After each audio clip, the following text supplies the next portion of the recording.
ఈ బ్రిడ్జి నిర్మాణం కోసం శాసనసభ్యులు తెలుస్తా ఉంది. అసంపూర్తిగా 2 సంవత్సరాల కిందట ఆగిపోయిన రైల్వే అండర్ గ్రౌండ్ బ్రిడ్జి నిర్మాణాన్ని పూర్తి చేయడంలో ఇవాళ నిర్లక్ష్యం వహిస్తూ ఉన్నారు.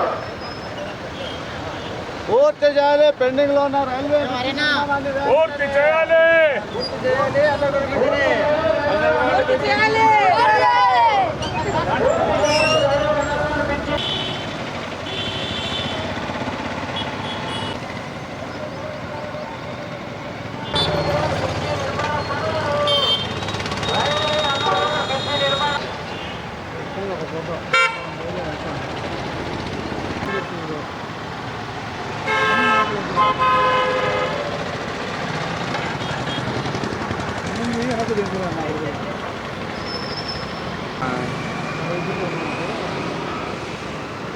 ర్యాలీ అన్న ఇదే ర్యాలీ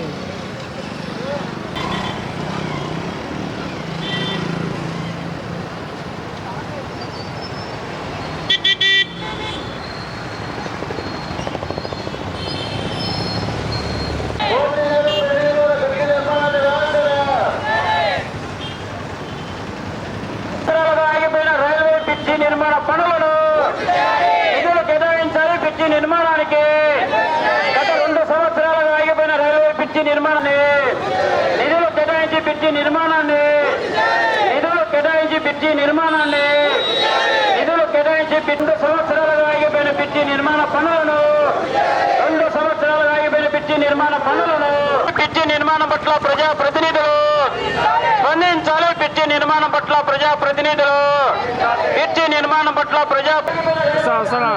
నిర్మాణాన్ని ప్రత్యక్ష ఆందోళనకు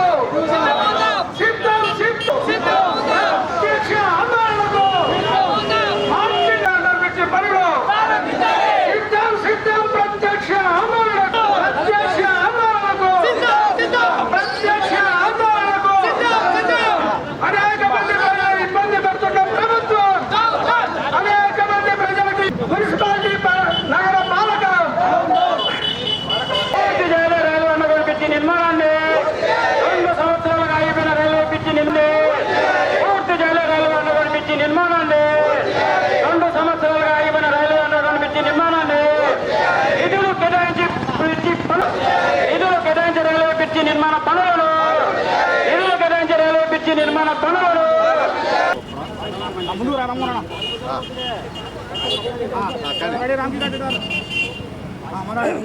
ఇవాళ రైల్వే అండర్ బ్రిడ్జి పనులు అర్థాంతంగా ఆగిపోయినటువంటి పనులను పూర్తి చేయాలని ప్రత్యక్షంగా ఇవాళ అక్కడ ఏదైతే బాధితులు ఉంటారో ఆ బాధితులను ఈరోజు ర్యాలీ చేయడం జరిగింది. గతంలో కూడా అనేక కార్యక్రమాలు చేసినాము. ఇవాళ ఎంత చేసినప్పటికీ కూడా ప్రజాప్రతినిధులు కానీ లేకపోతే మున్సిపల్ పాలక వర్గం కానీ కలెక్టర్ కానీ ఎవరు కానీ స్పందించడం లేదు. ఇవాళ అక్కడుండే ప్రజలు గత 2 సంవత్సరాలుగా అనేక బాధలు, స్త్రీలు, పిల్లలు, ముసలి వాళ్ళు చాలా ఇబ్బందులు పడుతున్నారు. కనీసము మీ కళ్ళకు కానరాలేదా? ఇవాళ అందరూ కూడా ఆ బ్రిడ్జి నుంచి చుట్టూ 1 కిలోమీటర్ లోపల ఉండే వాళ్ళే. మున్సిపల్ నగర పాలక సంస్థ 1 కిలోమీటర్ ఉంది, కలెక్టరేట్ 1 కిలోమీటర్ ఉంది. మన ఏదైతే ఎమ్మెల్యే ఉన్నారో కడప నియోజకవర్గ ఎమ్మెల్యే కూడా 1 కిలోమీటర్ కంటే ఎక్కువ దూరం లేదు. అలాగే ఆ పక్కన ఏదైతే కమలాపురం శాసనసభ్యుడు ఉన్నాడో ఆయన క్యాంపు కూడా దగ్గరలోనే ఉంది. మరి ఇంతమందికి ఇక్కడ ప్రజలు పడే కష్టాలు కనపడడం లేదా? అనేక మంది చనిపోవడం జరిగింది, అనేక మంది మోకాళ్ళు, నడుములు పోగొట్టుకోవడం జరిగింది. ఇవాళ 26/2/24న దీనికి పునాది పడింది. అప్పటి నుంచి వేసుకుంటే నిన్నటికి 2 సంవత్సరాలు పూర్తయింది. పని ప్రారంభించి మధ్యలో మరి కొంచెం పనే ఉండేది. ఆ కొంచెం పని కూడా ఇవాళ చేయకుండా నిర్లక్ష్యం చేయడం జరుగుతూ ఉంది. అందుకనే మేము అక్కడ ఉండే ప్రజలతో కలిసి ఒక సాధనా కమిటీ రూపంలో అనేక ఆందోళన చేసినాము. ఈరోజు ర్యాలీ కలెక్టర్కు తెలియజేస్తాము. ఎలాంటి స్పందన లేకపోతే మార్చి 9న ఇవాళ కరపత్రంలో మా ప్రకటన కూడా చేసాము. కరపత్రం ద్వారా మార్చి 9న ఆ ప్రాంతంలో రాస్తారోకో చేస్తాము. ఆ తర్వాత కూడా స్పందించకపోతే ఇవాళ ఆ ప్రాంత ప్రజలు మేము నిరవధిక నిరాదీక్షకు పూనుకుంటాం. మహిళలతో సహా ముందుకొస్తున్నారు. కావున ఇవాళ మీరందరూ కలుసుకొని ప్రజాప్రతినిధులు, కలెక్టర్ గారు, మున్సిపల్ కమిషనర్ గారు, ఇతరత్ర రాజకీయ ప్రముఖులు తొందరలో ప్రకటన చెయ్యాలి. ఎప్పుడు ప్రారంభం చేస్తామో ఆ ప్రకటన విడుదల చేయాలి.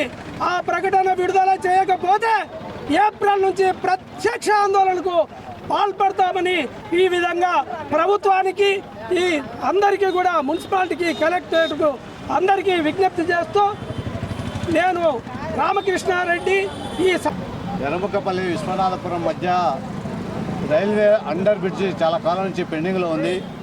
2 సంవత్సరాల నుంచి ఈ బ్రిడ్జి నిర్మాణాన్ని పూర్తి చేయమని చెప్పి ప్రజాప్రతినిధులని, అధికారులని అడుగుతూ ఉంటే ఇప్పటి వరకు స్పందించేటువంటి పరిస్థితి కనపడడం లేదు. ఈ నెల 10వ తేదీన కడప నగరపాలక సంస్థ సర్వసభ్య సమావేశంలో 3.57 కోట్ల రూపాయల బడ్జెట్లో మేము తీర్మానం చేస్తున్నామని చెప్పి పాలకవర్గం తీర్మానించింది. కానీ ఈ విషయాన్ని నిధులు విడుదల చేసి వెంటనే పనులు ప్రారంభించమని చెప్పి కమిషనర్ గారిని అడిగితే, అధికారులను అడిగితే మా దగ్గర డబ్బులు లేవు కాబట్టి మేము ఏమీ చేయలేము, జనరల్ ఫండ్స్ నుంచి కేటాయించడానికి తీర్మానం చేసాం తప్ప నిధులు లేవు కాబట్టి మేము ఇప్పుడే పని ప్రారంభించలేమని చెప్పి వాళ్ళు చెప్తున్నారు.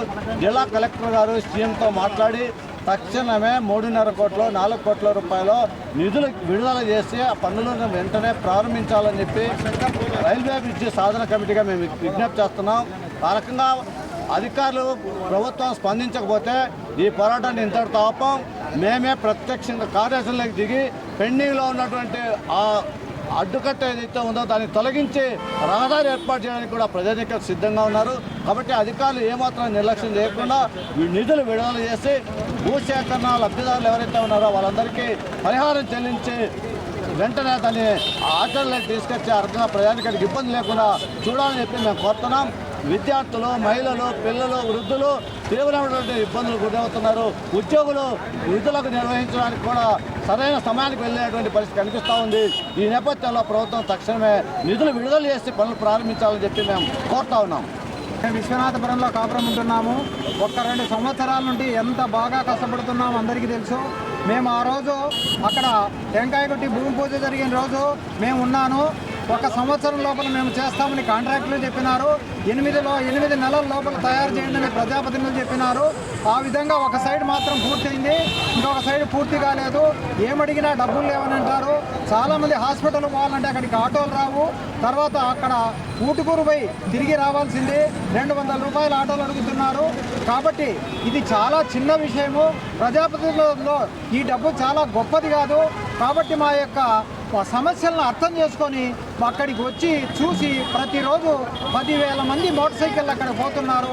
ఆటోలు పోవు, కార్లు పోవు, ఏవి పోవు. మీరు చూసి ఇది చేయదగిన కార్యము అని నిర్ణయించి మా యొక్క సమస్యలు తీరుస్తున్నామని ప్రజాప్రతినిధులకు అందరికీ తెలియజేస్తూ సెలవు. బ్రిడ్జి స్టార్ట్ చేయమని మేమేం అడగలేదు. ప్రభుత్వం వాళ్ళ లబ్ధి కోసము, వాళ్ళ రాజకీయ లబ్ధి కోసము, వాళ్ళు మంచి పేరు తెచ్చుకోవడానికి తెలుగుదేశం ప్రభుత్వం వస్తారని బ్రిడ్జి స్టార్ట్ చేసినారు. కానీ పని అయితే మధ్యలోనే ఆపేసినారు. చాలామంది, ఎంతోమంది స్కూల్ పిల్లలు, మహిళలు చాలా ఇబ్బంది పడుతున్నారు. ఇప్పుడు నాయకుడు అంటే ఎట్లుండాలా? ప్రజలు మంచి కోరేట్టుగా ఉండాలా. ప్రజలను బాధ పెట్టి, ఇబ్బంది పెట్టి వాళ్ళ ఇంట్లో చల్లగా కూర్చొని ఆయనేమో మంచిగా ఉన్నాడు. ఇప్పుడు 3 కోట్ల డబ్బులు లేకుండా, 3.5 కోట్ల డబ్బు లేకుండా ఉంటుందో వాళ్ళు అనుకుంటే ఈ ప్రభుత్వం ఏం చేస్తుంది? కళ్ళు మూసుకుందా? ఏమన్నా రౌండ్ టేబుల్ సమావేశం చేసినారు, సంతకాల సేకరణ చేసినారు, అన్ని చేసినా సీమ కుట్టినంత కూడా వాళ్ళకు చలనం లేదు.